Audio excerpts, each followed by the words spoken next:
And now we're recording, screen share. So community dinner, March 25th, past the full moon coming? Yeah.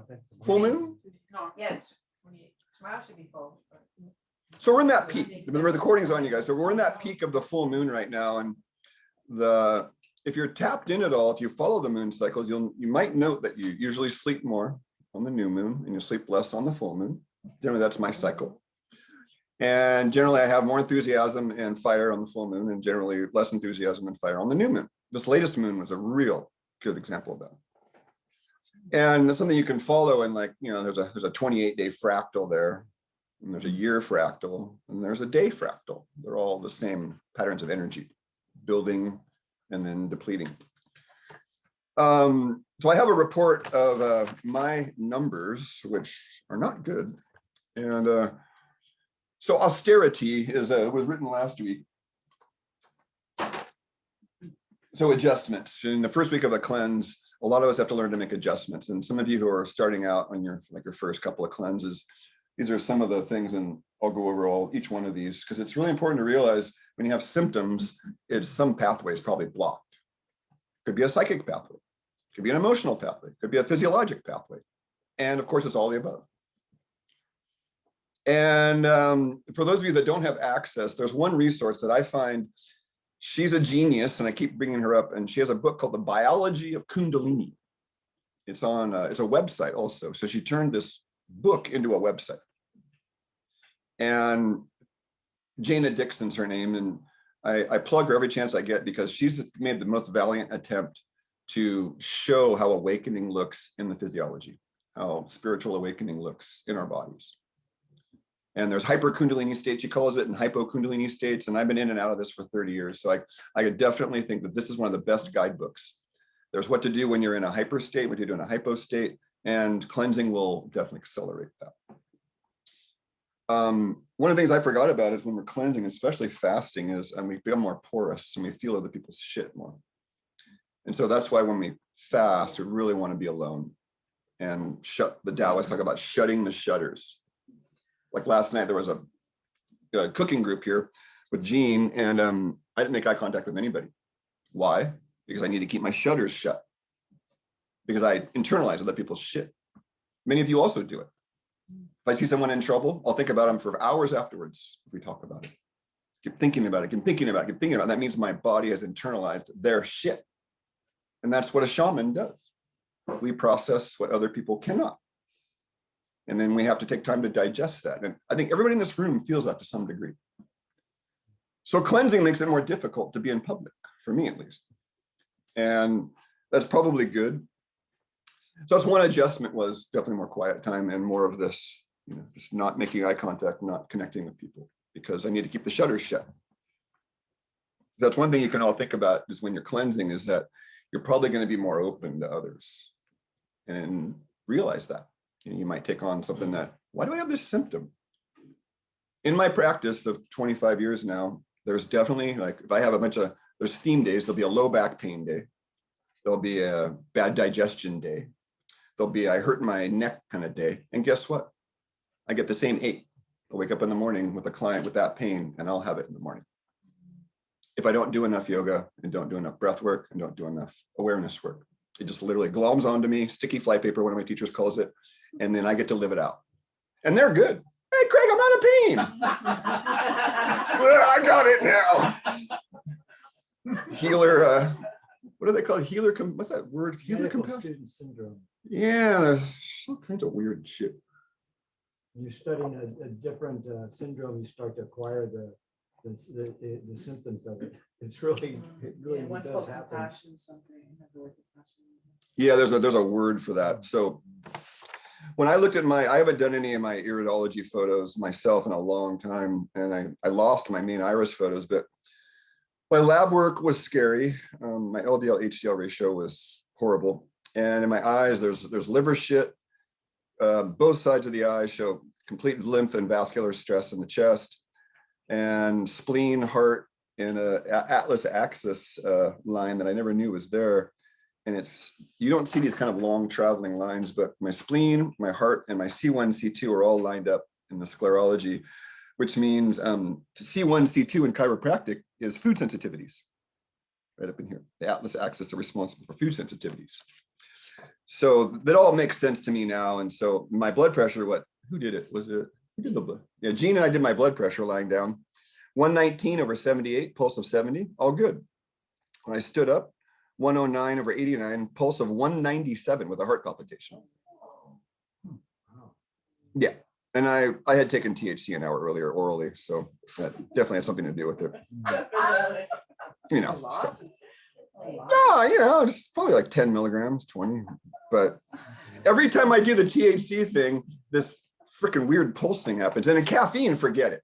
People that are on caffeine, when they do the standing up, their pulse might be 80 lying down. And I've had it where it gives an error message, which means if it goes over 200 beats a minute, the cup just goes, error, tilt. You know, pinball machine, remember the tilt on the pinball machines? Kids are missing out on that, man. I used to shake that machine and, you know, move the ball around. Remember when you're kids? And then my body temperature was 98.5, which was good. And oh, it was 30 milligrams of THC. We made a note here.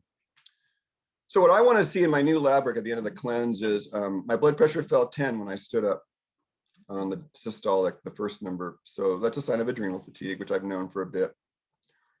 So cleanse adjustments come into play then, and I'm going to go to the screen share for the people that are watching. The screen share right now says Craig snacks. So that's one adjustment, is if you're dying, then how much back into non-cleansing land are you going to go? So cooked food is not cleansing. Not by any stretch of the imagination. If you're eating cooked food, you're stopping your cleansing process, mostly.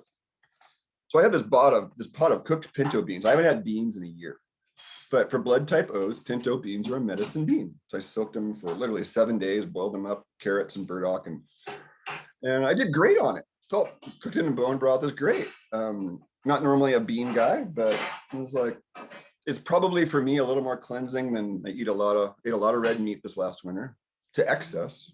And so what did I tell you all? If you eat something to excess, don't do it. So I'm working my way down with a lot less red meat, even eating more fish. So raw though, mostly raw, very rare. And even the fish is very rare. Bye, Florence.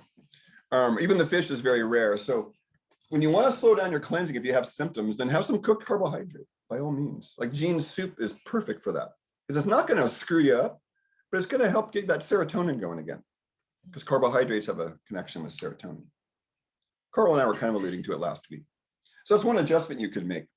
The other snacks I'll mention real quick is the grated beet salad, which I don't have it out this week, but the grated beet salad with figs, and it was a roasted garlic fig sauce, Gene. When you roast the garlic bulbs in the oven and then squeeze those out and then mix it with fresh figs and have this dressing called roasted garlic fig sauce. So you put that on the beet salad. It's unbelievable. Soft-boiled eggs, pretty good snack on a cleanse. I had one of my first group cleanses about 15 years ago. I had a pretty high-powered homeopath that was attending, and she said that she'd been struggling the first week with her energy, and she was one of those kind of protein types. So she said all she had was one soft-boiled egg, and her energy went through the roof. That's all it took for her, was one soft-boiled egg to get her energy back up. So how many of us know our medicine foods where we can count on, we're always going to feel good after we eat them? She knows. A few of us know.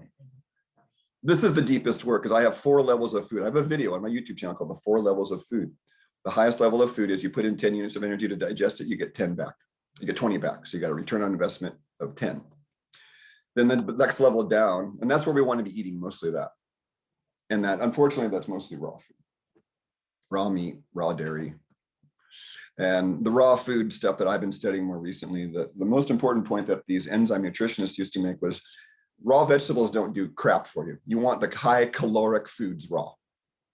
So you want raw fat and raw protein, because then you're getting the calories with the enzymes to process the calories. So your pancreas isn't working very hard. And why? A lot of people don't realize this. I didn't realize it as a nutritionist until 10, 15 years ago, but The pancreas makes two kinds of enzymes. It makes digestive enzymes, but it also makes metabolic enzymes between meals. And if you're eating too much cooked food and you don't make your pancreas is using all of its enzyme capacity to make digestive enzymes, and it's not making metabolic enzymes, and then guess what happens? Your body isn't cleaning up waste very well. High connection with cancer. High connection with cancer.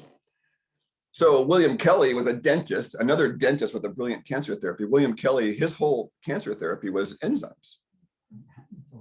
Handfuls of freaking pancreatic enzymes. You familiar with Kelly's work? Yeah, yeah. Yep. Good. Yeah, so, I have the book, One Answer to Cancer. That's the book. You can download it for free, I think, still on the web. So all my cancer patients, go look at William Kelly's book. He's got some great, so this is the metabolic enzymes. That's why we want the high caloric foods to be raw. Let me finish that then. So raw soft-boiled egg. So raw egg is another idea. I'm not going to kid you. I do a raw egg cocktail. I do a little sauerkraut juice and 2 raw eggs, and we're just kind of, get it down, laugh out loud.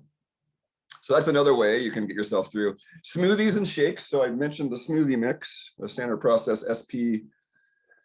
They do have a chocolate one, but it's not cleansing. They have a chocolate, a vanilla, and a plain one. And I had a client that remembered the old plain one, which he said tasted like cardboard. So they upgraded standard process less than 10 years ago and got away from the plain one. So they have a vanilla, a chocolate, and then the new one is chai flavored. When you said you thought SP cleanse tastes like chai when you eat it. It does. Take it out, so that's how they can. But they added chai spices to it also. It's the juniper berry. It gives you the flax or the chia seed crackers. I have a recipe for one of my clients, the guy that does the sourdough bread that I got these shoes from. He sent me a picture of he made the raw flaxseed crackers with his dehydrator. And he was like, oh my God. So it's grated carrot, flax and chia, salt and pepper, garlic, and you just dehydrate them. And so that's a great snack because it's raw. And you can put raw butter on top. And a little bit of salt. I have fruit with yogurt or kefir. So if you have a raw milk yogurt or a raw milk kefir, ideally you can put a little fruit with that. That's not for the cleansers that are trying to lose weight, however. Remember last week, if you're trying to lose weight as part of your cleansing, you can't eat fruit. You just won't lose weight. I'm 25 years into it, and pretty much all my colleagues agree. So what you do is you do high watery vegetables like cucumbers and lemons and limes, and in the summertime, you can have, there's not really cucumbers growing right now. Celery would be a good watery vegetable. And then leftover soup or stew with fresh greens is another final option. So I have this thing of pinto bean stew that I told you I made, and I've got raw purple and green cabbage. So I just pour the hot soup over the chopped fine cabbage, and then I'm getting a little raw with my soup. And I'm not kidding myself when I have the pinto bean soup, basically cleansing and sort of slowed down quite a bit. So some of the snacks I had listed in the PowerPoint. This is Liver Cleanse Week 2 PowerPoint, and there's a talk associated with it also. Liver Cleanse Week 2. So all of you that were on, you got the email too. There was an initial email sent out a week or 2 ago with all the links to everything. And so my email gets spammed though, because I send newsletters through it. That client just happened. Where's those labs you sent me? So she was replying through my office email, but she hadn't unspammed my regular email. And so it was 2 weeks had gone by. Where's those labs you sent me? I said, I sent them twice. I re-forwarded it again. You gotta, so Craig at Health Alchemy is an email. You should probably look at your spam box and make sure it's unspammed. Otherwise, because I send newsletters, it gets flagged by the email servers. Does anybody have any, as cleansing, does anybody have any adjustments, symptoms that are happening? We could put that on the list. This week I realized anger is stored in the liver. Oh, yeah. And I had this like fit of anger in the middle of the night. No. Sound effects not included. That's right. The emotion of the liver is anger, but it's not really anger. Well, what's underneath the anger, right? But Ted Kapchuk, The Web That Has No Weaver, my first Chinese medicine book, you probably remember that guy. He said, what is anger really? It's nothing more than blocked creativity. It's a quote out of that book. Oh, wow. Anger is nothing more than blocked creativity. And in some cases, if The guy's on the freeway cutting me off. My blocked creativity is my ability to live, right? So getting angry in traffic is, I'm working on not punching the steering wheel anymore. I used to, and now it's just let them go by. People in the slow lane, you're in the fast lane behind a bunch of cars and they get in the slow lane and pass you up. Oh, it's a huge trigger still for me. Me and my brother used to talk about driving over Highway 17 without one trigger has been a spiritual exercise. And it's never happened. I always get at least one trigger. There's always one jerk, And I've been driving 17 since I was 15 years old. So I know that road better than anybody, I can outrace guys in BMWs in my Audi. What's that thing I got? My VW Passat turbo wagon. It's really quite fun. All right. So anger. So one of the energy of anger then is in the Chinese 5-element cycle, the water element is the dream. And then it moves up to the wood element, which is where the liver and the gallbladder live. And that's where you have to decide how your dream's going to come into form. And they call that plasma energy. And so you see how anger fits in then. If your dream isn't coming into form through the wood element, then you get angry. It's blocked creativity. Because the next element is the fire element. Wood turns, you burn wood, right? Turns into fire. And then it goes to earth and then metal. So it's sort of like we're in this, I mentioned it last week, we're in this highly expansive time right now. The plants are growing. I mean, my garden's showing it now. It's finally starting to show it a little bit. Where you can see the roots are going down and the plant's growing up. It's quite. So anger, how do you deal with anger then? When I first took my first liver herb, bupleurum, I was angry for a month. I couldn't believe how angry I was. It just dredged up all this anger. Michael and Tara, I was like, Michael, what do I do for this? And he goes, well, maybe you should choose something besides bupleurum, because bupleurum, the energy ascends. Yeah, so maybe you want to do burdock, get the energy down. Which, slight digression, but it ties in. I have this client where her blood urea nitrogen was elevated, her creatinine was elevated, and her chloride was elevated, and her lymphocytes were higher than her neutrophils, which you never want to see on a blood work. You want the neutrophils should always be the highest amount, and then lymphocytes, monocytes, basophils, eosinophils. That's how it works on the differential. So her lymphocytes were higher than her neutrophils, and one sign of that is what I call toxic protein accumulation. Her serum protein was 7.5. She finally had her baby. This was the one I think I mentioned a few weeks ago, the one who had the kid with IVF.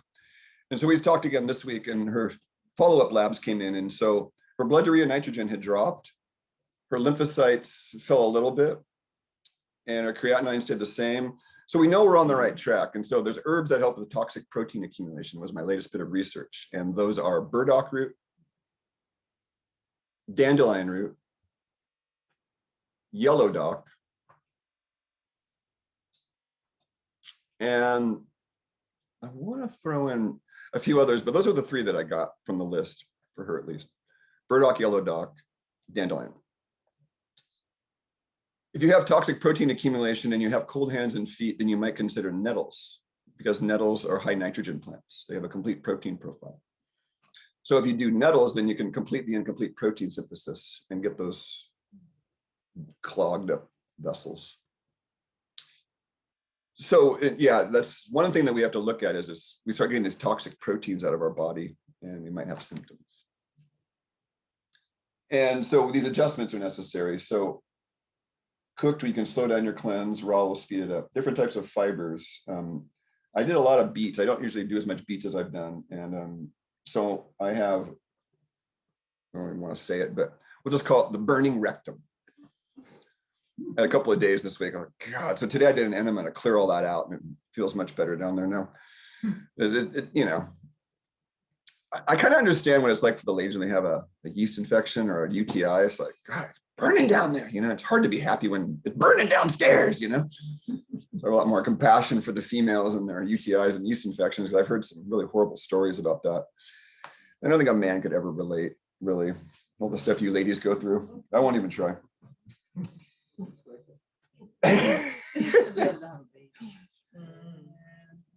This is one right here, NAK. What's NaK on the periodic table of the elements? Anybody want to take a shot? What's Na on the periodic table of the elements? Oh, so sodium. and Sodium. Potassium. K is potassium, good.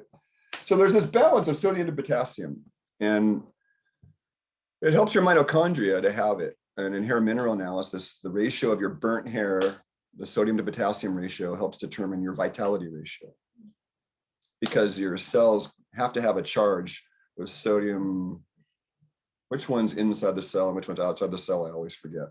Potassium should be greater inside. Inside the cell, thank you. So potassium inside the cell, sodium outside the cell. There's a slight millivolt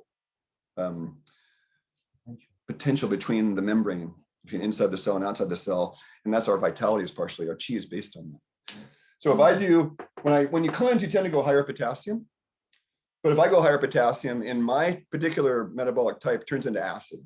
It's called potassium excess, as acid in the metabolic typing system.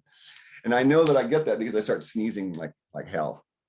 And I add a little sodium back, a little salt in my water and some saltier food. And then I start to feel good again. So each of us has a particular dance with sodium to potassium. It's a really important dance. Fruits and vegetables, high in potassium. All your caloric foods, higher in sodium. Calorie-rich foods, higher in sodium. Fruits and vegetables, higher in potassium. That's a good generality. It's the best generality I can give you. So I had a conversation then with Colette Cassidy about something similar to this, which was I went to pick up my my milk and cream last week. And 100 years ago, it was well known you could do a raw milk fast. And they were curing arthritis with raw milk fast for a month, 100 years ago. Curing arthritis with raw milk. Now, that involves 4 to 6 or 7 quarts of raw milk a day. Wow. For a month. For a month. For a month, it will cure arthritis. That's what's the claim. I have the book somewhere in here. I couldn't find it, Monica, but I have the old 100-year-old book. It's called Raw Milk Fasting. And Colette Cassidy gave it to me, the milk lady. Does she have raw butter? She doesn't have raw butter, no. But so I got my cream and then I asked her, I said, Colette, what do you think? Do you think that raw fat slows down cleansing? And we both kind of, we don't think it does. Now, if you're a carb type metabolizer though, then raw fat will slow down your cleansing.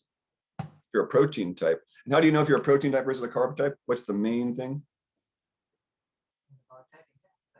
No, if you didn't know the metabolic typing test. A couple of things. You What you get crave? anemic if you're trying to be carby. Yeah, we're trying to just go strictly direct experience. So what's in your direct experience? I don't have any energy if I do no carbs. I get dizzy and weak and can't think without carbs. That's right. So the carbohydrate type, they burn carbohydrates for energy. Fat's useless for them, for energy at least. And on the other side of it is the ketogenic types, which they have to burn fat for energy. So if I do carbs and no fat, I get neuritis. My legs get buzzy, my hands get neuritis symptoms. Because I'm a fat burner for energy. So my mitochondria dries up when I don't do fat. So you know because you have a high appetite. And when you were a kid, you wanted dark meat versus light meat. The protein types, they want the bacon, they got the high appetite, they want the dark meat, not the light meat. They want meat. I had a friend in college, his son was born and he was a meat and potatoes football player kind of guy. And his son wanted to be a vegetarian. Boy, it was funny. It was so funny. He kept trying to shame him into eating meat, you know, like leave him alone, man. He knows what he wants. He doesn't want to eat meat. He's probably a carb type. So leave him the hell alone. And then he did finally, after a few years of me ragging on him, like, Jesus, man. And I don't know where the kid is now. He's an adult now, but I'd love to see how he turned out, right? Because if you let the kids sort of self-regulate a bit, I mean, because now they're being brainwashed in school. Oh, being a vegan's better, you know, and vegan children generally don't turn out that well in this climate. As a matter of fact, I had a woman that I had a disagreement with. Her first child, she ate meat and dairy and did quite well. And then her second child, she was vegan, and I haven't seen the second child. But I'm kind of curious as the experiment goes. Because the second kid was raised vegan. And I'm dying, but I'm kind of blackballed because she didn't like my comments about it. I was trying to save the kid, so I was being brutal. Like your pro, the- I just said, this is your child's life, and that kid needs the kid needs protein, cholesterol, and fat to build that brain. Yeah. So you're going to raise a retard, basically. And she didn't want to hear that. Like if I'm a fat burner, do you think I can have like a secondary, like, can it be also like a fat burner with like a protein burner wing, like the Enneagram or something like that? Is it like, can you be, or doshas, are they, can you be a mix of two or something? Okay, so because the question, it causes me to digress, but I'll answer the question. But let's just put the hand up. So yes, there isn't a wing thing, but the protein type chooses dark meat. The carb type chooses light meat protein or vegetarian. That's how you know. So if you do raw tuna, raw salmon, raw red meat, then you're going to do pretty good on a cleanse.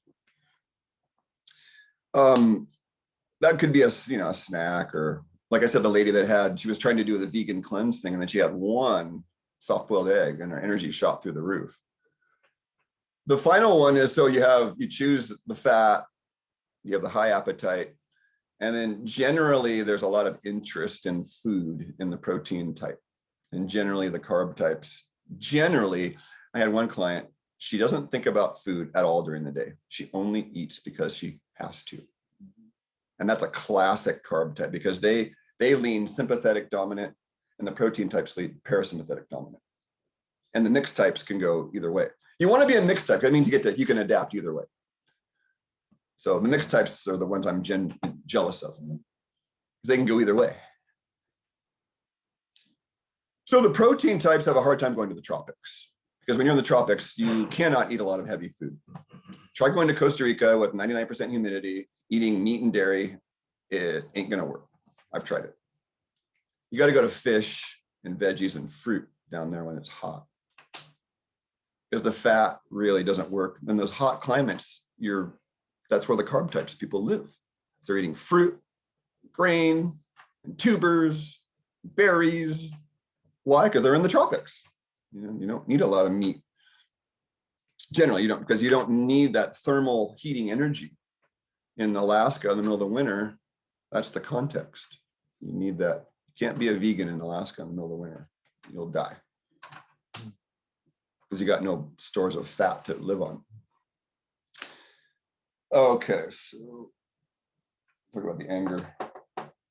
Does that kind of make sense? Perfect, yes, thank you. Yeah, there's a wing thing, but if you're a mixed type, then you get benefit of everything. And there's a questionnaire for that. I probably just make the questionnaire available on the website. Just go to this page, and all the intake forms are there, and make it easy for people. I've made it a little difficult to get some of my recipes, and because I want people to, pay. But that's a free service you just have people do.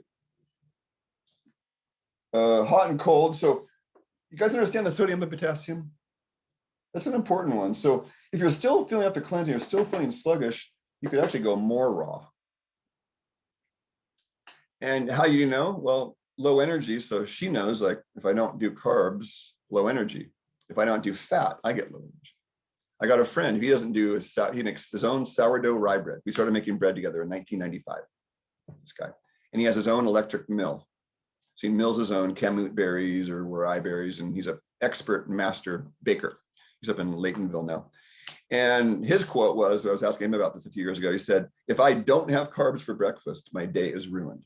And if I have carbs for breakfast, my day is ruined. We're opposites. And so carbs in general, Carl and I were talking about last week, they tend to increase serotonin, especially the carbs in beets. The beets have a very strong relationship with serotonin, turns out. But unfortunately in America, what we do is we overcarb because we want to feel better, because serotonin makes us feel better, but then the carbs cause stagnation and mucus. And see the stages of congestion right there. First stage, mucus irritation. I finally found it in the paperwork. Those are the stages of congestion. And then you can go in reverse. Before destruction, you can go back and regenerate. But once you hit destruction, ulcer, abscess, then I tell some of my MS patients, if you've gone 10 years with MS and you've damaged your nervous system, you're probably not going to get it back. But I had a conversation with one of my MS patients last week, as a matter of fact, and she still pronounced herself cured. 10 years later. I've watched your kids grow up. Your kids want to see me next weekend. And it's really, so how do you think this woman got MS, by the way? What do you think was her main choice? It was the big trend for a lot of the non-fat diet. That's how she got MS. No fat on myelin sheath. That's right. Snack oils. She could not renew her myelin sheath. Right.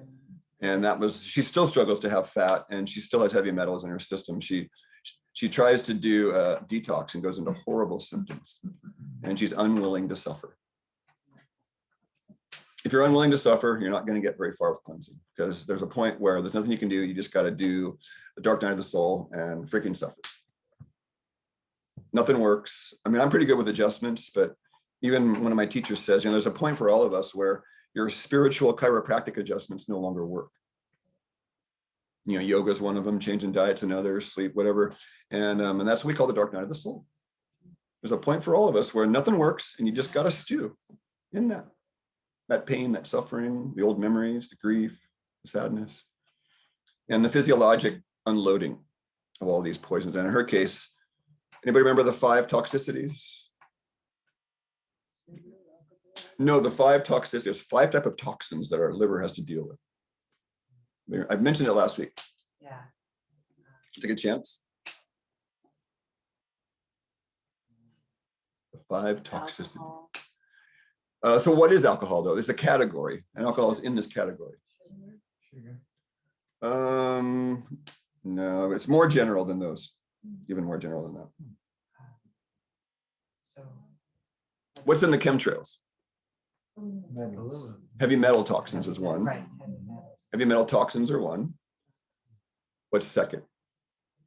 Chemical toxins. Yeah. Second one. Of all kinds, hormones are chemicals, folks.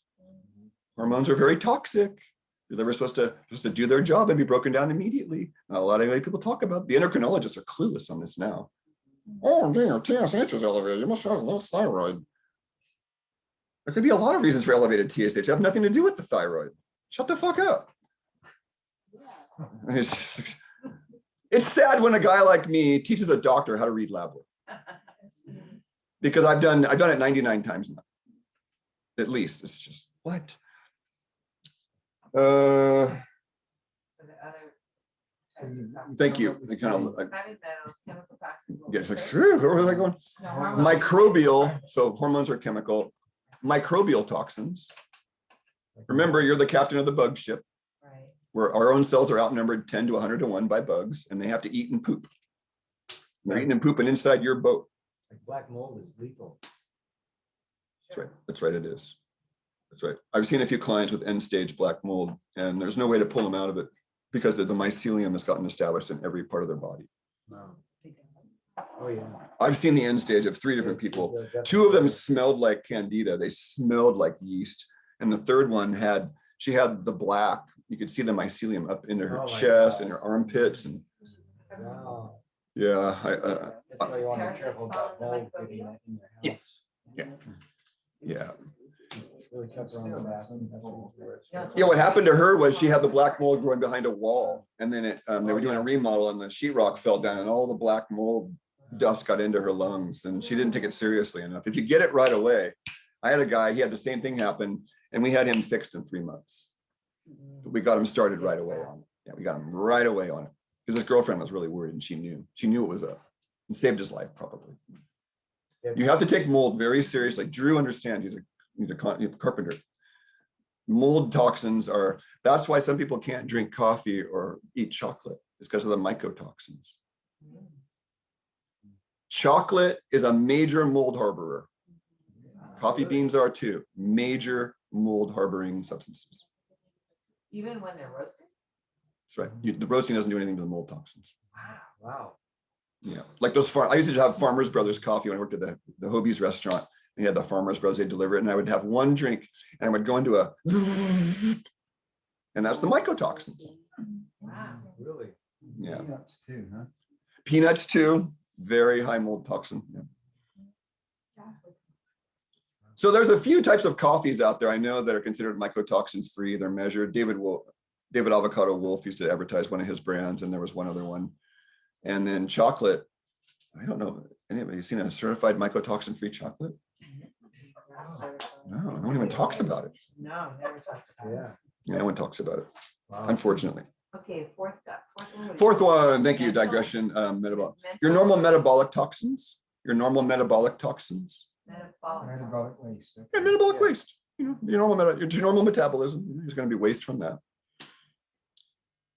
because you ate stuff that was Just unhealthy. normal. Cells have to metabolize every day. Like wearing a mask, it builds up your CO2, so it's metabolic waste. You're not getting rid of it. Mhm. And finally, metabolic waste is the latest one that's we're part of is radiation damaged tissue toxins. Radiation damaged tissue toxins. So we have non-ionizing radiation, which are like microwaves. They call them radio frequencies. And then you've got ionizing radiation, like Fukushima in Diablo Canyon. And the ionizing radiation is by far a faster death.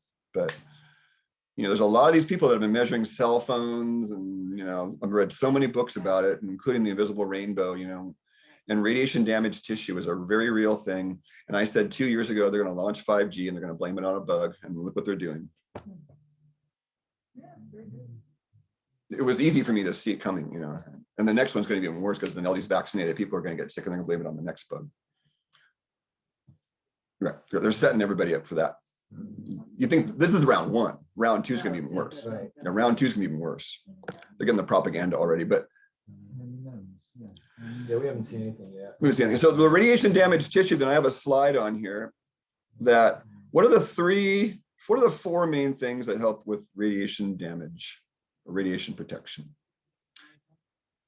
The guy who originally studied this was Emanuele Revici, R-E-V-I-C-I, Emanuele Revici. He tested out gamma radiation on rats. And so that's how he found all this out. Poor rats. But Seaweed, right? seaweed's one. Miso, yeah. Seaweed, miso. But I'm talking about just 4 categories. Yes, those are specifics, but there's 4 categories of foods. Or vitamin. There's 1 vitamin and 3 categories in food land. Fermented food. Could. It goes against everything that the low-fat people want to. Hint, hint.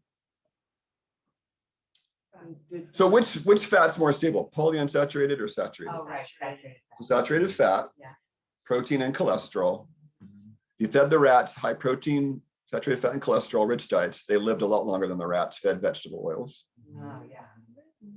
Oh yeah. Oh, yeah, that's Oh. really And then the last one was bioflavonoids. amazing.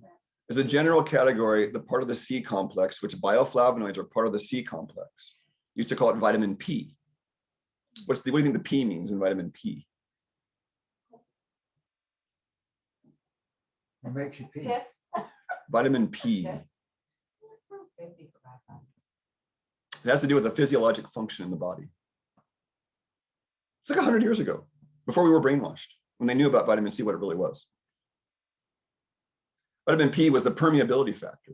Ah. Bioflavonoids were associated with, a lack of them associated with leaky gut and leaky capillaries. And back in the olden days, you know how they tell a person was vitamin C deficient on the boats, you know, that they'd go across, you know how they would check? I don't know.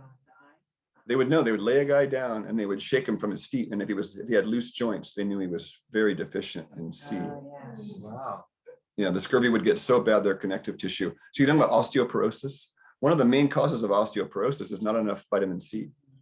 Because vitamin C is the fresh food vitamin. And no one in America is eating fresh food right out of the ground. We are. Very few of us actually are. If you go to New Leaf and South of Life, those vegetables are on the average 3 days old. They've lost 90% of their vitamin C. You lose most of your vitamin C in the first 24 hours after something's picked. Unless it's a vegetable like an avocado that's sort of ripening, you know, then you're not going to lose as much. And roots. They don't lose theirs as much either, and cabbages don't. You store them in the root cellar properly, and you can even boil the cabbage stem. That's why the corned beef and cabbage thing still has some of the vitamin C intact. And guess what is high vitamin C that you will never guess? Minor flex. Nope, it's a caloric food that everybody loves. There's some here tonight. Raw potatoes are very high in vitamin Oh, C. yeah, that's right. Raw potatoes are very high in vitamin C. So just to cover it again, then, the 4 things for, 5. no, for helping with, Oh, bioflavonoids, saturated fat, protein, and cholesterol. oh, protein is, saturated fat is, I thought that was a superset for protein and cholesterol. Saturated fat, protein, and cholesterol. 3 separate items. Yeah. And so the proteins also are not your vegan proteins. These are the high fat and cholesterol proteins. These are your dark meats and your egg yolks and your cheeses and stuff like that. Milk, kefir, yogurt.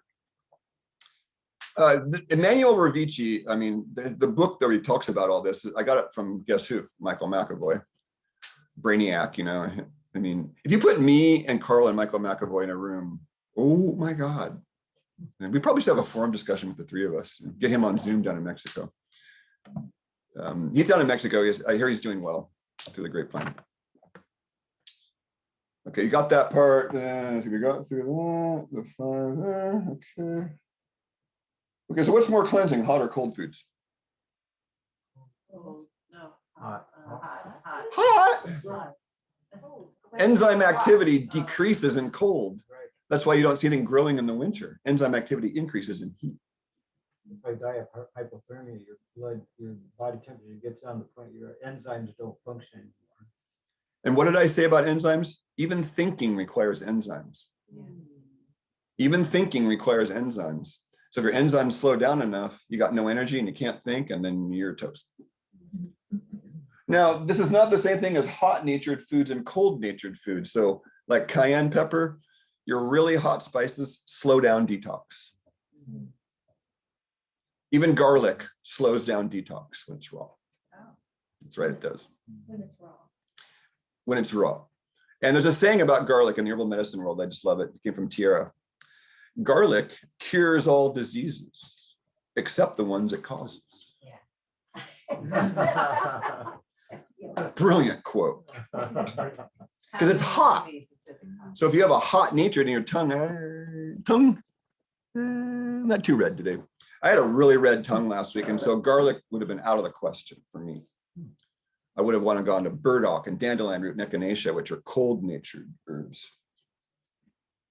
This is something that nutritionists don't study anymore, which is why I have this niche of no one studies the thermal energetics anymore. Some foods are moistening, some are drying, some are cooling, some are heating. Some go up, some go down, some go to the liver, some go to the kidneys. I spent the last 30 years studying and practicing that, which gives me a very unusual niche because most nutritionists are like, oh, what's the vitamin A? And they don't even know the real vitamin A, you know? And I kind of love picking on naturopaths and stuff too, because they don't even understand the whole nature of soil science and how the soil determines the nutrition of the plant. And so Roy O'Lee, the founder of Standard Process over there, he wrote a book From Soil to Supplement. So he understood the whole chain, the soil science, how the plant grows in the soil with the humic and the fulvic acid and proper composting, to the end result, which how do you cook and prepare the food, right? And most nutritionists are floundering miserably in that process because they're taught the brainwash. Vitamin A is this. Most people don't even realize that beta carotene and vitamin A are 2 different things. They are not nearly the same thing. Carotenoids have to be converted to vitamin A. Carotenoids are water soluble, vitamin A is fat soluble. And the conversion rate is shitty unless you have fat in your diet. It's a fat soluble vitamin, doesn't make sense you want fat. So, you know, carrot juice of the yin yang, guess what happens? Your skin turns orange and yellow. The sclera of your eye will turn orange and yellow. That's how I did tell liver stress. If you can't metabolize the carotenoids in your green, yellow, orange foods, then your skin will turn orange. And I had one teacher, he would look at your hands, he would go, your hands are too orange, your liver isn't working good. My mom did when she was pregnant with my brother. When my brother was born, he was slightly born. He was jaundiced. My brother was too. My brother had to be an incubator for a month. So if somebody's eating a lot of carrots, they should eat a lot of fat, saturated fat? You know, carrot juice is considered a pretty good cancer therapy in its own right, but it is high in sugar. And if you can't metabolize the carotenoids, then, you know, just kind of watch your tongue. The tongue will turn a little orange first, orange yellow. It sounded like you said eat more fat. You want some fat with it. You could have some, you could melt some raw butter in there. You could put some coconut oil if you're a vegan. You could put You could puree it, you have some seeds with it, I guess. You know, it just depends on what your predisposition is. And you know, I had a teacher that said, don't have a juice of any more than you would eat. So am I going to eat 4 carrots? Hell no. Am I going to eat 2 carrots? Yeah. So I'll have the juice from 2 carrots at a time, because I'm not going to eat 4 carrots at a time. So that's a big load of sugar without all the fiber associated with it. See, fibers. It's a great subject to touch on. Let's see. So hot and cold and wet and dry then. So what's more cleansing here, drying foods or moistening foods?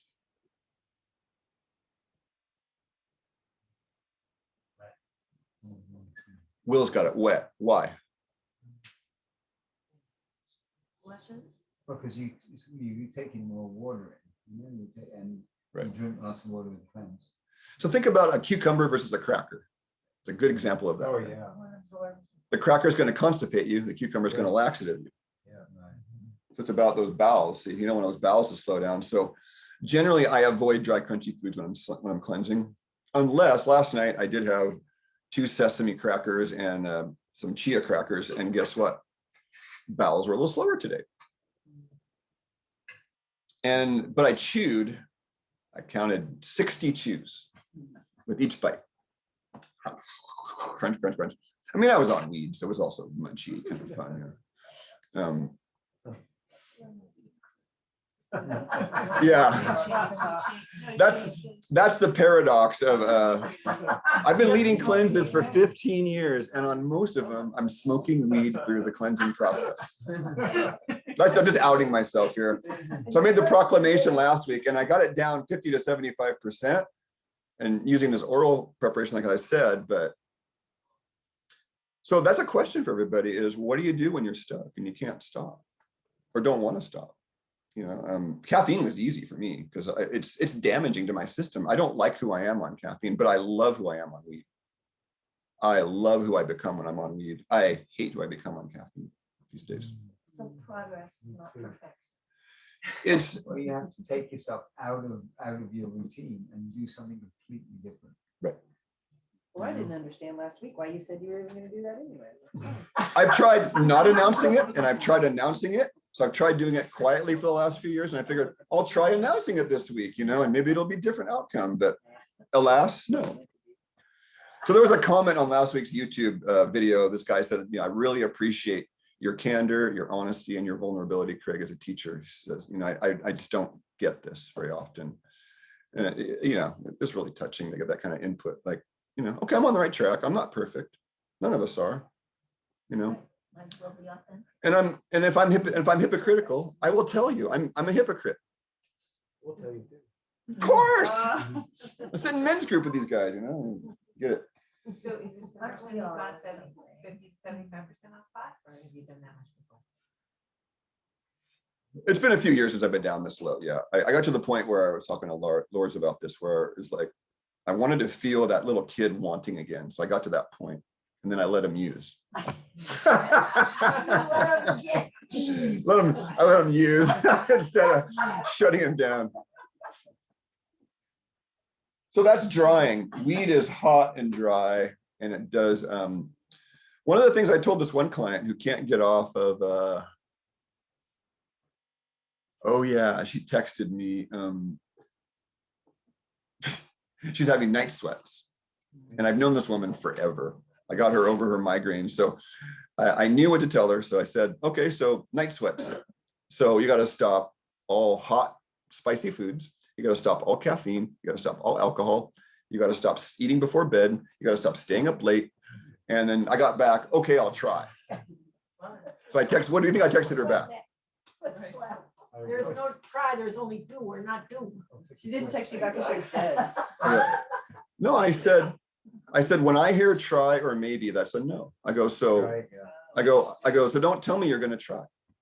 I texted her back, and then I go, look,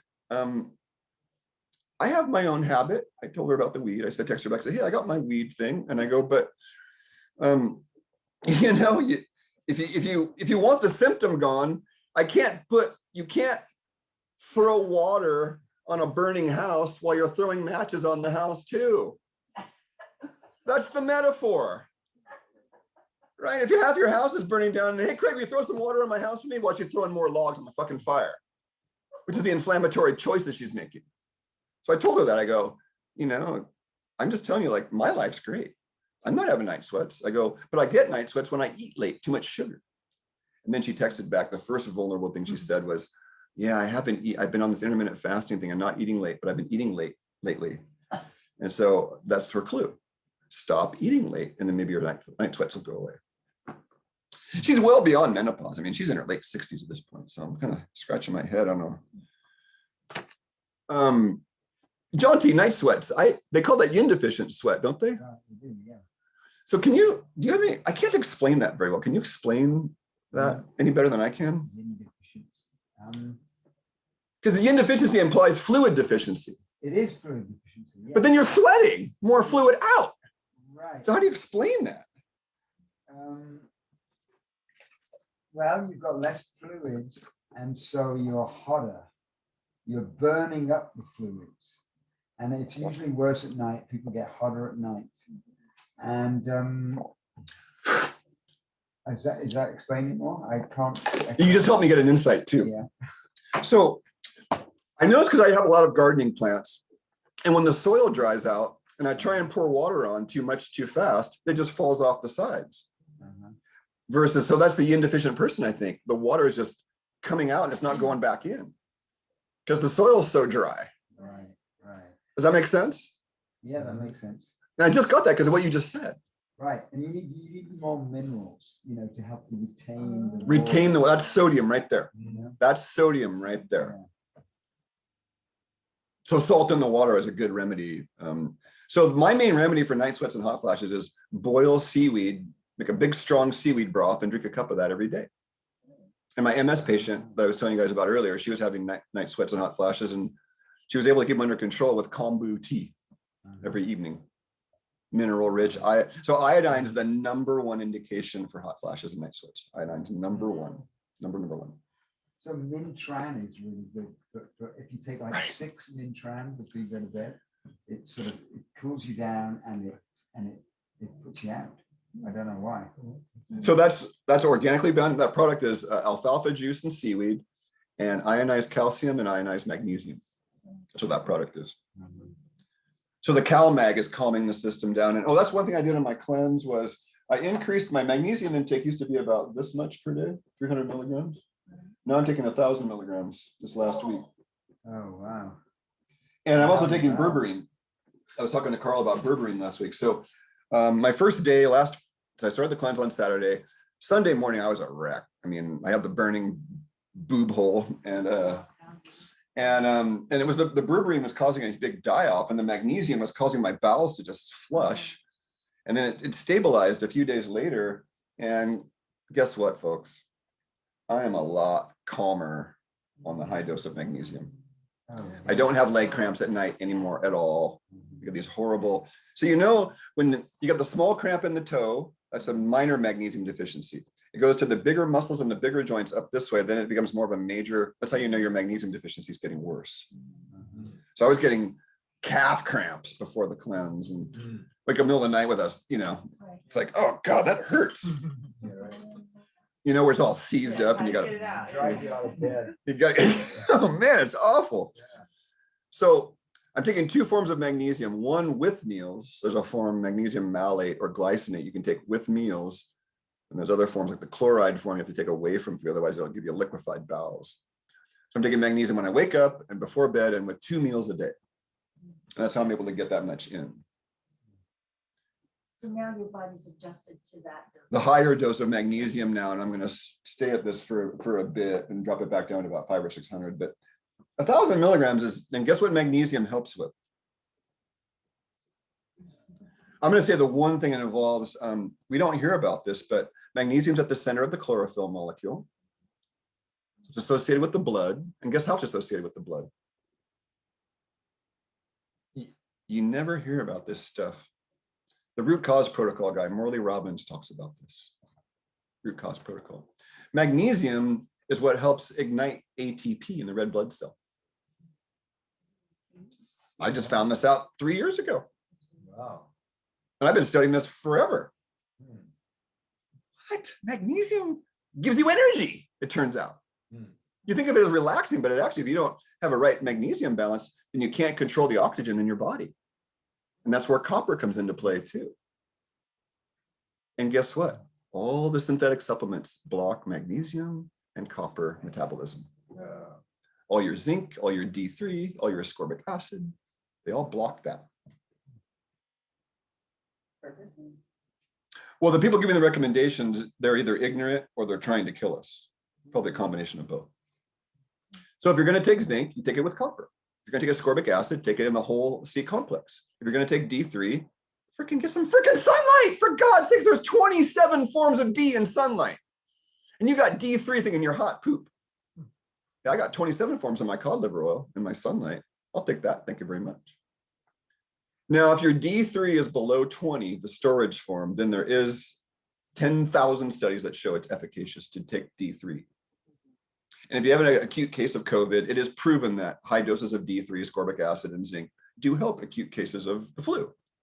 I'm not even going to give COVID the press it deserves. If you have a case of a coronavirus flu, those are the things that are proven to work. Acutely, short-term only. These are nutraceuticals. So on one side, you have a whole food complex, and this side you have a drug, and the nutraceutical vitamins are right in the middle. They're not quite a drug, they're not quite a food. So ascorbic acid lives there, D3 lives there, thiamine and all your synthetic Bs live there. And so they're drug-like, meaning they have side effects. And Reader's Digest did a study called the vitamin hoax 10, 15 years ago. They did a big meta study of all the big synthetic nutrients. And guess what they had to do with the study after a month? Hide it. Well, Well, they wrote the article called The Vitamin Hoax. And what they found out was that the more synthetic vitamin A you take, it causes the very thing that vitamin A is supposed to cure in the whole food form. So they had to stop the study after a month because they say vitamin A helps with lung cancer. They're having higher instances of lung cancer. They're having all these problems. So the deficiency signs of vitamin deficiency, you take enough of the synthetic vitamin, you get the deficiency signs. The body is very wise. It knows the good stuff and it knows the bad stuff. So you don't want to take this stuff more than 1 to 3 months. 1 to 3 months on the synthetic nutrients only. It's like I take this one, it's, you know, the main synthetic B that helps people metabolize caffeine is niacin. It's niacin, helps you. Yeah, I'll get that in a second because I'm kind of on this tangent. And I found this out through schizophrenia. I had a schizophrenic client. He came in and I said, oh, I can help you because of George Goodhart had a whole schizophrenia remedy, and it was niacin with a little B6. And he was curing some schizophrenics with these high doses of synthetic niacin and B6. You can also cure schizophrenia with fasting. Right. So my theory is there's, you know, adrenochrome thing, you can hear about the adrenochrome. So adrenaline has its intermediary byproduct that the liver has a hard time breaking down. And so niacin completes that final step to break down adrenaline. And if you can't, then like I said, I'm a week off of caffeine and I still feel like I'm coming off because my body doesn't metabolize caffeine very well. See, caffeine. Caffeine is going to slow down cleansing. Why? Why is caffeine going to slow down cleansing? It's a poison, is why. So Yeah, right. the body has to go into fighting. That's right. And it's a diuretic, so it's going to dry out. So we have, what I'm trying to do is just change the narrative. Like one of my teachers talks about the poison path. We all have a poison we love. So for me, caffeine is, why do plants make caffeine? I was telling Lauren, why do plants make caffeine? Keep their predators from eating them. It's a poison to keep the insects and the other animals from eating it. And we've been convinced that plants somehow make caffeine for our productivity. When it shuts down blood flow to the brain by 35%. Wow. NCBI, NIH studies show that. Even NIH. Yep, I looked it up to prove it. Because I had a friend that said my brother said it increases blood flow, so it relieves the headache. And you go out, and I said, nah. What happens is you go off caffeine and the blood flow to your brain starts increasing. You know, and then you do the caffeine to you just made yourself stupid again. You feel better because it's contracting the blood vessels back to a more comfortable level. You're not pumping so much blood into the brain. When I used to go off caffeine, these blood vessels right here these veins would like start to bulge. Yeah. And I watched my brother, he was off caffeine for a week, and I watched him do a cup of coffee one night, and his headache just went away. I get a chemtrail headache, and coffee will relieve that. Coffee and weed, or sometimes on a bad chemtrail day, it's the only thing that keeps me from jumping off the planet. And by the way, there are 2 psychology studies done on cannabis, and those who use cannabis have a harder time being brainwashed than those who don't use cannabis. 2 different psychology studies. So what do you think I can make it through the chemtrail days? The caffeine gets the blood flow, and the pot's like, fuck you and your brainwash, you know? Wow.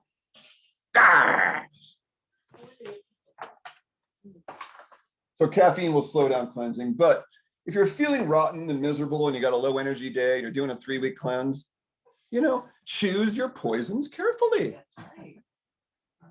So that's what I told this client. I said, the one that I was telling you guys about earlier, who having the night sweats, and said, you got to avoid all these foods. I said, the first step is being compassionately aware of why you keep making the choice. And just sit in that awareness. That's what I'm doing with the weed. It's like, okay, I want to smoke. What's really going on? And, you know, the honest answer would be, I like to think I would never use weed to avoid anything. But if I'm getting honest with myself, probably I'm using it to avoid on some level. I mean, just the honest answer. Like I have to, you know, because when we're angry, and I've had anger management classes my whole freaking life, then there's always something under the anger. Anger is a fence emotion. There's always a delicate emotion that anger is protecting you from. Grief, sadness, anxiety, fear. Grief, fear, sadness, generally the 3 biggies. You get angry. See, I get angry in traffic. Like I said, somebody's going to end my life. That's fear.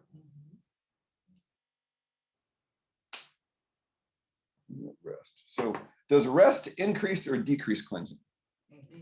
Increase is very good. And see all you cleansers, all you people who are cleansing, are you resting more? You're resting more, good. Who else is cleansing? All the cleansers left? No, I'm a cleanser and I'm not resting. You're not resting. It's not my fault. 24/7. You're going 24/7? No, I'm not, yeah, I was just thinking, well, almost not. Well, anyway, I don't rest enough. That's all. I'm going to pass around this slide really quick so you guys can have a look at this. This is the liver detox pathways. I'm going to end in a couple of minutes, but have a look at that. It's on for the people watching the video later.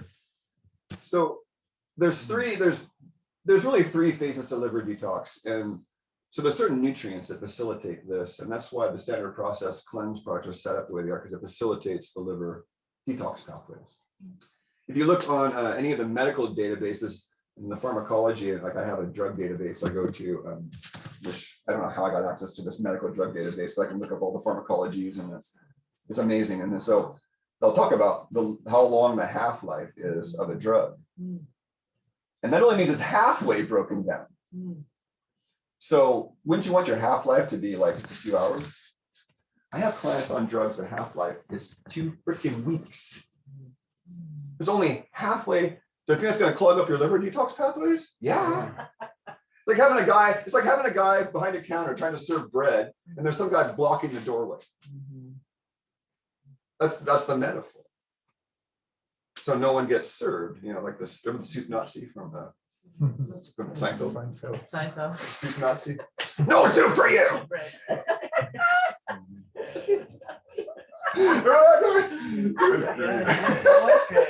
You even looked at him wrong. Where's Seinfeld these days? We need Seinfeld. We do. I'm We sure need he's some more in Seinfeld. reruns. Can I ask a question? Yeah, so we had Nick and you, and I think we're at the last thing I'll go through. So your drainage is important. So if you're cleansing and you start to constipate, is that a red flag? Yeah. Yeah, it means you got to figure out why you're not having BMs. If you're cleansing and your breath goes crazy, is that good or bad? Good. Bad. Well, it's bad. It's a bad sign, but you know, Right. Something's But it wrong. means you you're need to work on it, detoxing. you know? Right. Does that mean you're It's- detoxing? Something Yeah. again. Which side is Yeah. the liver on the right or left? I always forget the right. Right? Which side's your liver? If your urine changes Right color, side? probably good, I don't you know. know. But, It's if over you eat the here. beets. Yeah, it's yours on the left. What's that, the left? Anybody Yeah. eat beets and they get their urine that's red or orange? Oh, yeah. I get it. I get it. So Everything is, yeah. Who eats asparagus against the horrible pea? I Uh, don't I realize the genetic thing. for It's a some of genetic us. thing? Some people don't get It's it. strong. I can't It's a- believe I it. see People really don't strong get that. liver. Yeah, Some people don't get it. so- It was like normal. So we're. No, some of us don't break down the asparagine. It's an amino acid called asparagine. Oh, that's real. is that why? Oh. Mm. And some people genetically break it down. Well, doesn't it change too? I mean, I didn't used to be affected by it, but now I am, Yeah. I don't know. That's a good question. like, within the last 5 years.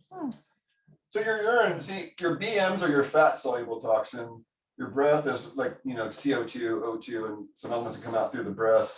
Then your urine, so this is a pH manager, is your breath. Your urine is your water soluble toxins. And then you got skin, snot, and secretions. So your skin's a major area. You breathe through your skin quite a bit. So Mhm. dry skin brushing is an Mhm. excellent way to cleanse passively. If you're tired in the mornings a lot, it's great. Get the dry skin brush out and brush your hair and dry skin brush, and it's 5 minutes of that, and you're definitely going to be more awake. What happens if your snot?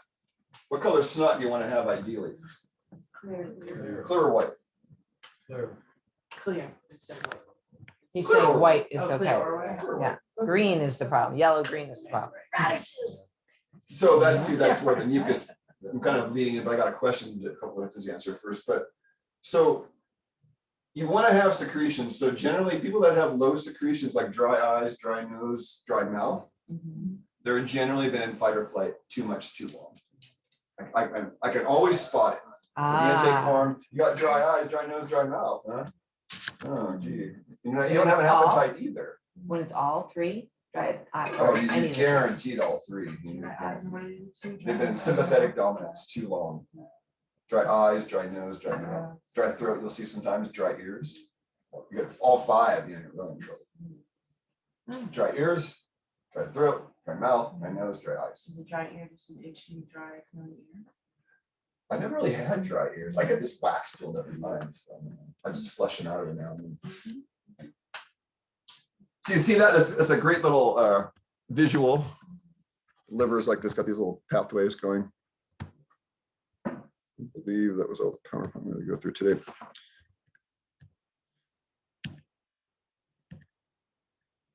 You know, in this PowerPoint I made about 10 years ago, I actually said if some people are really dying, you can have the cacao butter, but not the chocolate. Now, why would I say cacao butter is okay, but not chocolate? I realize how I reasoned it out now, Fat, right? There's that. fat in the. So where's the allergen in chocolate? Because chocolate's a top 10 allergen, folks. Yeah, fungus that it gathers, the mold that it gathers. The mold's part of it, but no, what's the allergen part of chocolate? Is it the protein? Is it the carb? Is it the fat? Well, there's theobromine. There's a form of caffeine in chocolate. Well, it can't be the fat because the cocoa butter's the fat. There you go. So when they extract the fat, the raw cacao butter that you can get in New Leaf still, then the allergic component is filtered out. So it's the processing. It's the raw processing, ideally. You know, if you want to do, like I said, if you want to do cleansing, you need raw fats. That's why frying is out of the question. Remember, I started my career in 1996 at a macrobiotic institute where if you had cancer, you were not allowed to heat any oils. And in some cases, no liquid oils at all. It had to be from a whole food source. And it's hard on the liver as well. We take all this stuff for granted, don't we? So I'm cooking all my food in bone broth now, including steaks, chicken. It's all cooking in bone broth. Because when you dry out the protein, the amino acids denature. So at least when it's wet and cooked, it's not as damaged if it's dry and cooked. So the cocoa butter gets extracted raw, is what you said? Hmm. And There's raw cacao butter available. Yeah, and so, but it can be extracted, cooked as well, and that's not as good. I wouldn't cook it. I'm just saying you could melt it a little bit I and get understand. yourself a little treat. I'm saying how it gets extracted. Ah. It's extracted raw apparently, Like but I don't know if pressed. they get it the other ways. And then therefore, if it was cocoa nibs where it's so just broken down, It's not the same thing. so that's more the whole food, but the butter's still in it and still not. You're getting the allergen in the cocoa nibs. You're not getting the allergen in the And cocoa what's the butter. allergen again? The allergen is what part? I don't know. It's Maybe it's carb. filtered out. Somehow, when you extract the. It's probably the mycotoxin or the protein, usually, because that's how the blood type guy tested all the proteins that were toxic to the different blood types. It was the lectin, the lectin, the lectin protein, not leptin. Leptin is a satiety hormone. Leptin is a satiety hormone. Lectin is lectin. So there's probably a lectin in chocolate, a protein that's some people don't do well with. And it is gone when you extract the cocoa butter first. And a fine enough filter is going to sieve out, just like the tocino is considered gluten-free when you strain it. Some of the stuff with barley in it. If you don't strain it, there's a minimal amount of, gluten in there. So by straining it through a filter or a sieve, you filter out some of the toxic elements. Okay, I had a couple questions. Nick was first. You were talking about taking vitamins and limiting like a time period, like 90 days or something, maybe. I wanted you to The clarify synthetic that. vitamins you take for 3 months maximum, then take a break. Okay, yeah. So most people are taking these B vitamins and they're all proud of it. One of my practitioners recently is like, I love pure encapsulations. I didn't have the heart to tell her that she was killing herself because pure encapsulations, the word pure is the red flag. We have pure B vitamins. I called up Clear Labs years ago and I was ranting on them about their synthetic Bs. And they were adamant that their purified Bs were better than my whole food Bs.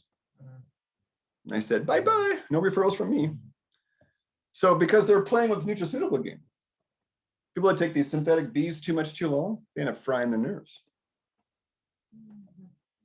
There's a yin fat soluble activator in thiamine B1.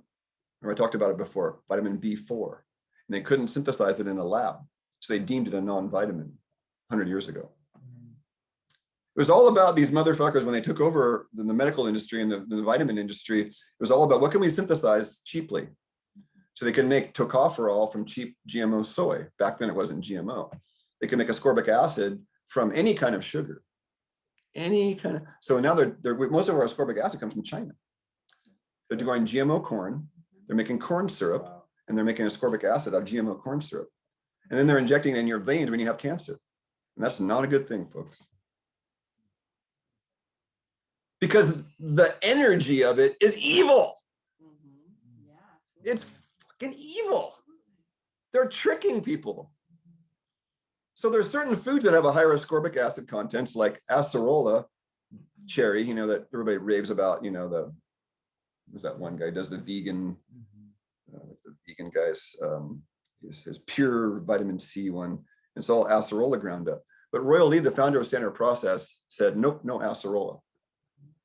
He didn't consider it a functional vitamin C because it was too high in ascorbic acid and not enough of the other components of the C complex, which let's go over that in review.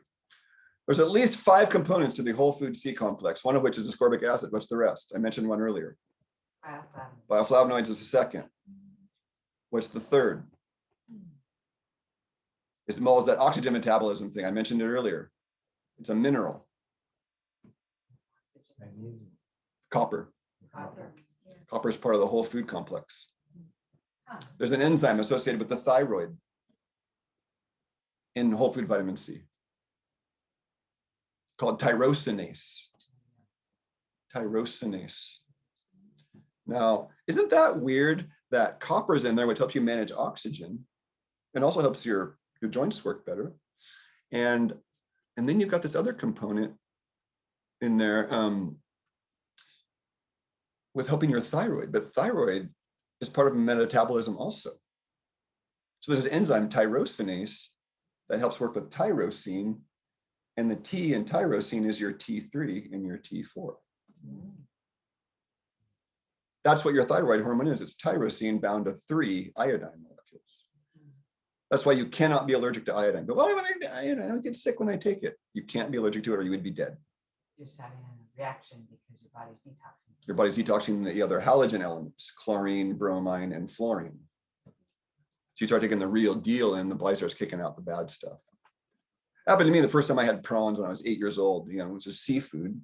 And I got deathly ill. My mom thought it was food poisoning, but I knew enough to know that food poisoning takes 18 hours to set in. You cannot get food poisoning before 18 hours. That's not food poisoning. It has to incubate. So that's a reaction to something from the food. It's not food poisoning unless it takes 18 hours. And so I knew that there was something. Then as an adult, I backtracked and went, that's why I got sick, was because I was bathing in chlorinated water. I was living over in San Jose with my family, fluoridated water. Oh, God. All the bread, they use brominated bread. And then they use perchlorates in the chemicals they put on the lettuce, especially the anti-bug chemicals. The perchlorate, the word there, chlorate, chlorine. And so tyrosinase helps your thyroid and oxygen metabolism from a whole food seed. Interesting. One other component, that was the last one. Yeah. There's 5. Well, now I got to find it. So Web searching or something? I got my Google Drive out here. Vitamin C, fresh food vitamin. There it is. This is Sayer G. He's not. Sorry, Sayer, but you're not hip with this yet. I love him, but yeah, he's not hip with this whole thing yet. Nutrients in whole food form. There it is. Oh, there's Tim O'Shea partnered up on this article. Great. Tim O'Shea was the guy over in San Jose that had the whole, here it is. You've got the final one. Oh, there's 2 more. 6? Yeah, there's actually 7. He calls it factor J, as in jam, and factor K, as in kitten. What are they? He puts rutin in there right below bioflavonoids, but rutin is a flavonoid technically. So rutin is what's in buckwheat. So factor J, boy, I forgot about factor J and K.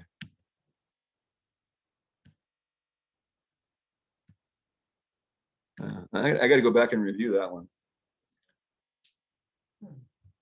Pretty cool, huh? I'll get back to that. Okay, your question. Did I answer your question? Okay. I was going to ask you, you mentioned the standard process and liver detoxification.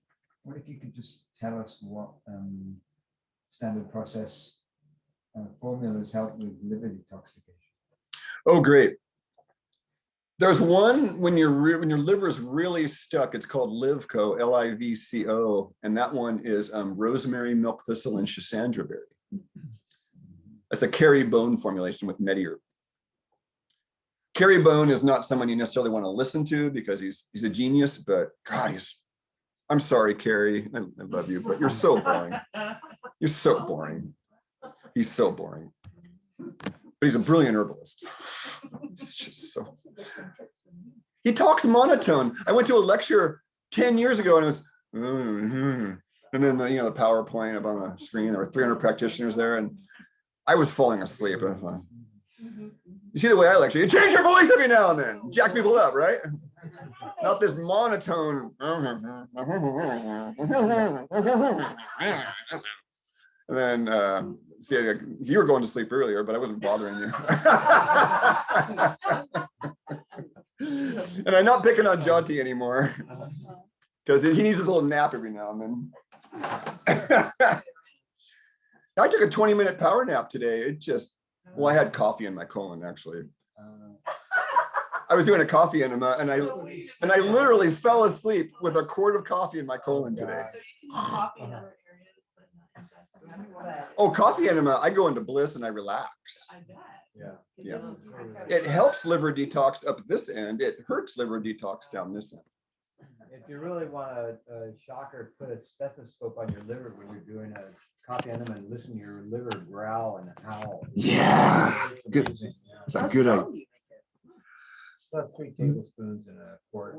The most advanced is 4 tablespoons per quart.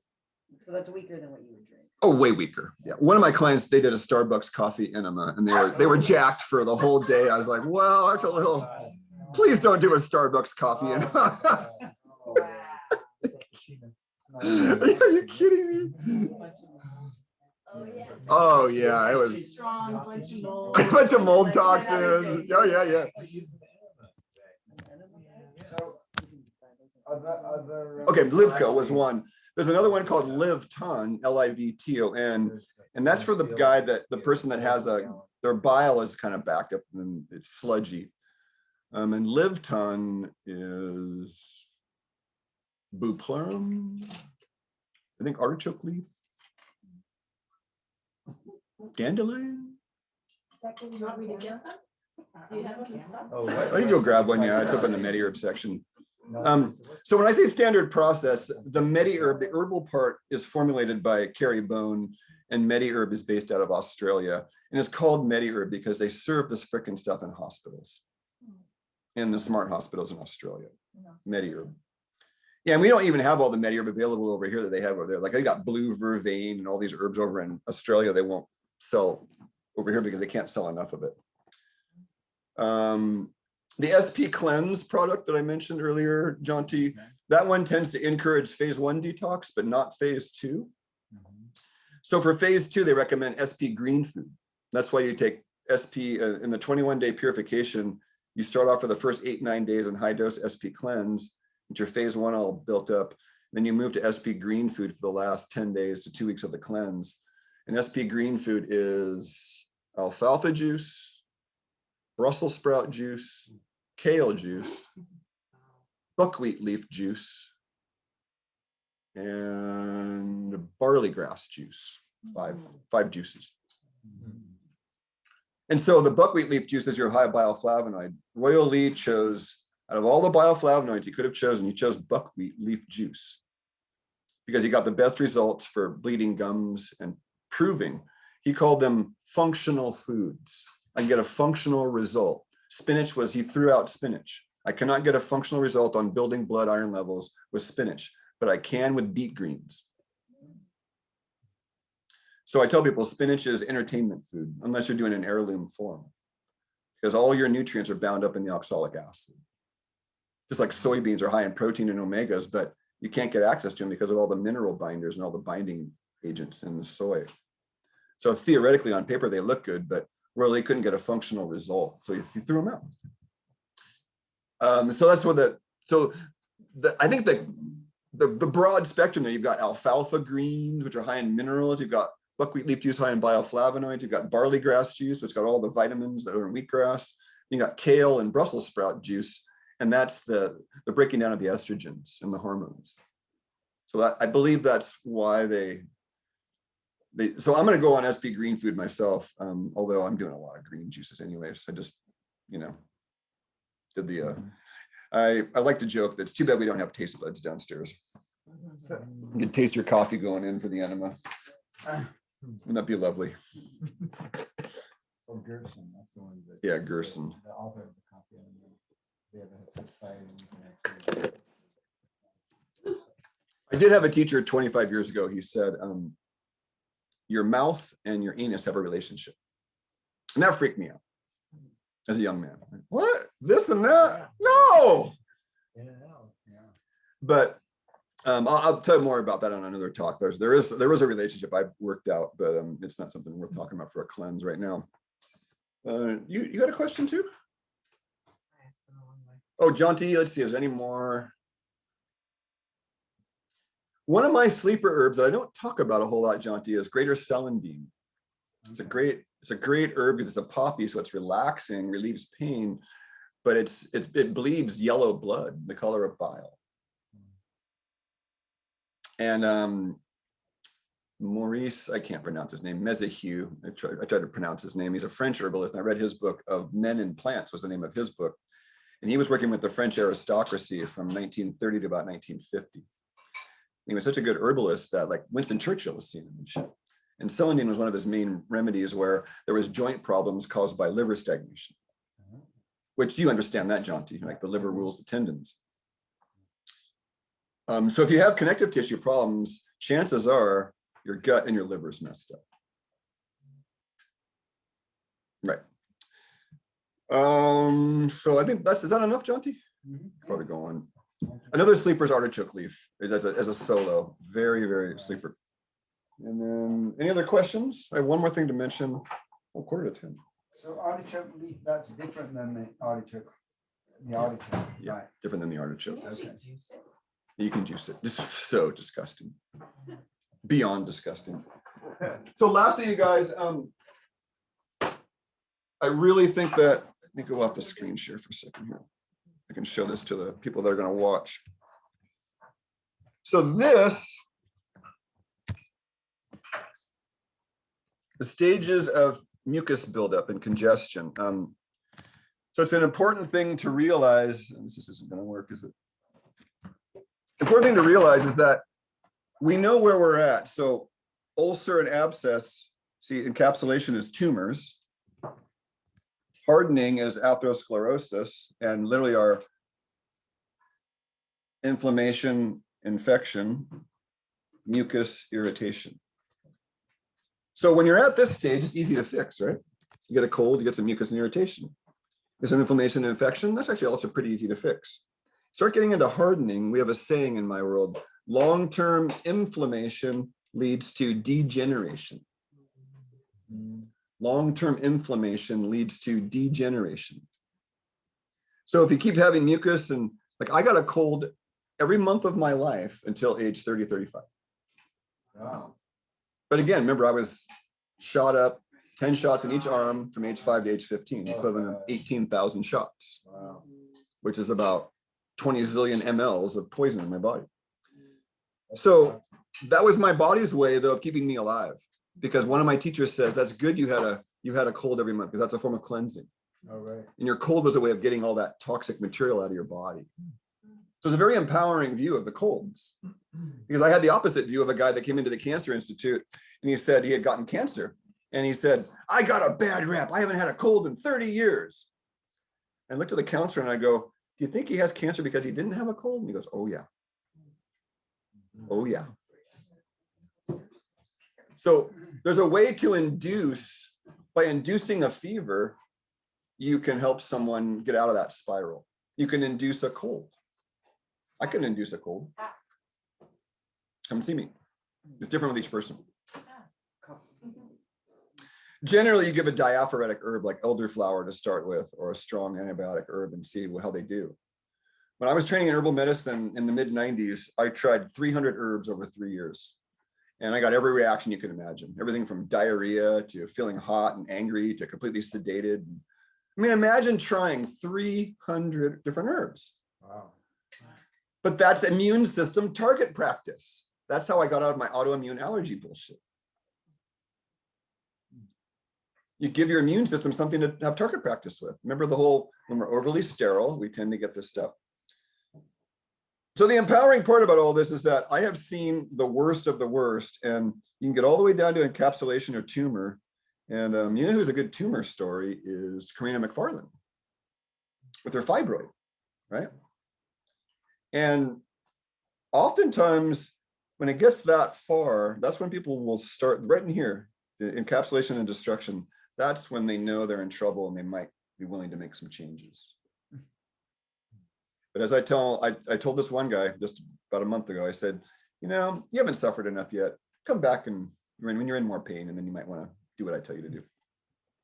And you got it. I'm not suffering enough yet.